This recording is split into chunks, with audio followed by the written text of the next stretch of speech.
Hey everybody, and welcome back to my channel, where today we are doing a full-length, non-spoilery review of When the Tiger Came Down the Mountain by Nghi Vo, the second book in the Singing Hills Cycle novella series. So the Singing Hills Cycles is an Asian-inspired historical fantasy series. And in this particular book, we are following our main character of Chi, who is a cleric, and they are trying to get from one point to another and end up enlisting the help of Siyu, who is a mammoth rider. And as they go to stop for the night at a way station, they end up cornered by three tigers who would really just like to eat the both of them. And Chi ends up putting them off by reciting a very famous story that both the humans and the tigers know. And it is up to Chi to kind of draw out this story long enough that help can come, but not draw it out so much that the tigers get bored and end up eating them. And the story goes from there. So first up, let's talk about world building. So I did find the world building to be a little bit minimal. However, this is a novella and the world building is not the point. And so I found that we got enough. We got a sense of the setting, we got a sense of the world. It was absolutely enough for the story being told. There just wasn't a ton of it.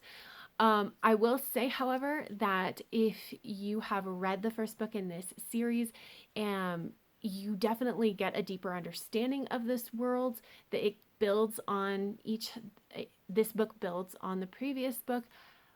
But the nice thing is that this book does actually stand alone very well. You do not need to have read the first book to understand the world in this particular book. So minimal, but solid. So next up, let's talk about the characters, and first let's talk about Chi. So Chi is our main character, and they are a cleric, so they really are interested in gathering information, histories, stories from all the people in the land.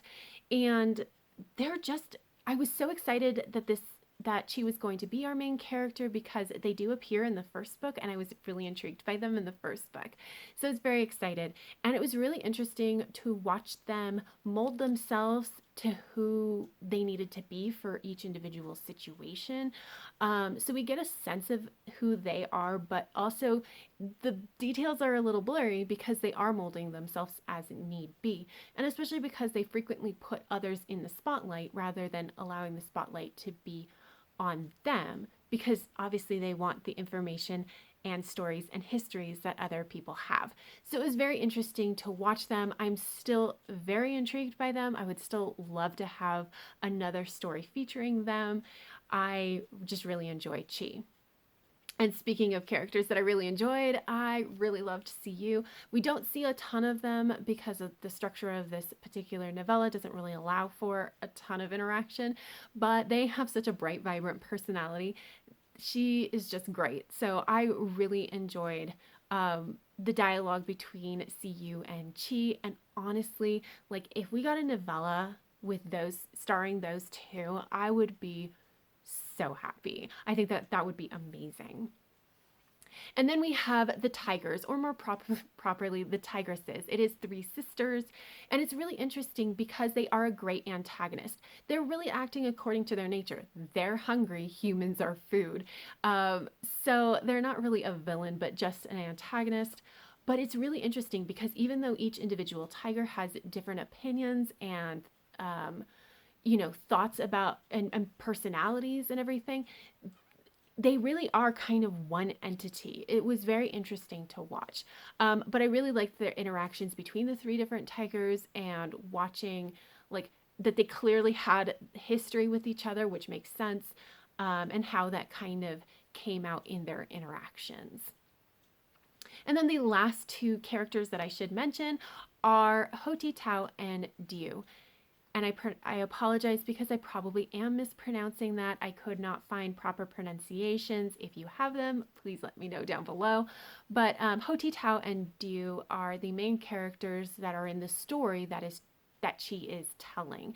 Hoti Tao is a tiger and Diu is a human who wants to become a scholar. And I thought that it was interesting to try to figure out who these characters really are. And it was difficult, which we'll talk about in a moment. But overall, I really liked the characters of this. Obviously, the characters aren't necessarily the focus, but I found that all of them were interesting. Like I said, if I get a novella following Siyu or Chi or preferably both, I would be really excited. And I think that that says a lot about the character work that was done in this particular novella. So let's talk about plot and structure. And this is where the point of this novella is. So essentially, in this, like I mentioned in the plot description, that Chi is telling the story. And what ends up happening is Chi tells parts of the story, and then the tigers interrupt because they get upset because Chi's telling it wrong. And so then Chi tries to cajole them into telling their version of the story, and the tigers eventually do tell their side. And so we as the reader get to have both versions of the story. And really, this was so interesting. It's such an interesting look at how stories can diverge according to which group is telling them. Because obviously, this is a story that features a tiger and a human. And so it makes sense that in the human version, they are upholding Diu as the hero of sorts and change it according to their own morals and ethics and values. And it also makes sense that the tigers would have a different version that upholds Hoti Tao as the hero of sorts and change the actions to match their morals and ethics and values. And since this is presented as like a historical event that happened within this world, like, we know that the truth of the historical event probably lies somewhere in the middle, but we as readers don't necessarily know exactly where that is. And I think that that's really interesting because this is such a thing that happens in our own world, in our own history, and how stories are told. And I just thought that the author picked a great story within this novella to tell, and how it was changed was believable and just honestly really lovely. I found it absolutely fascinating to read both versions of this story. And this is really what, apart from like the characters, this is really what drew me in, and I just had a really good time with it. But overall, I ended up giving this 4 stars. Highly recommend this series. It is very, very interesting. They're short. Each of them are only 125 pages, but well worth your time. So let me know down below if anybody has read this, anybody wants to read this, any of your thoughts about this particular novella. But that is all I have. So if you like this video, please give it a thumbs up. And until next time, have happy reading, and I will see you in the next video. Bye.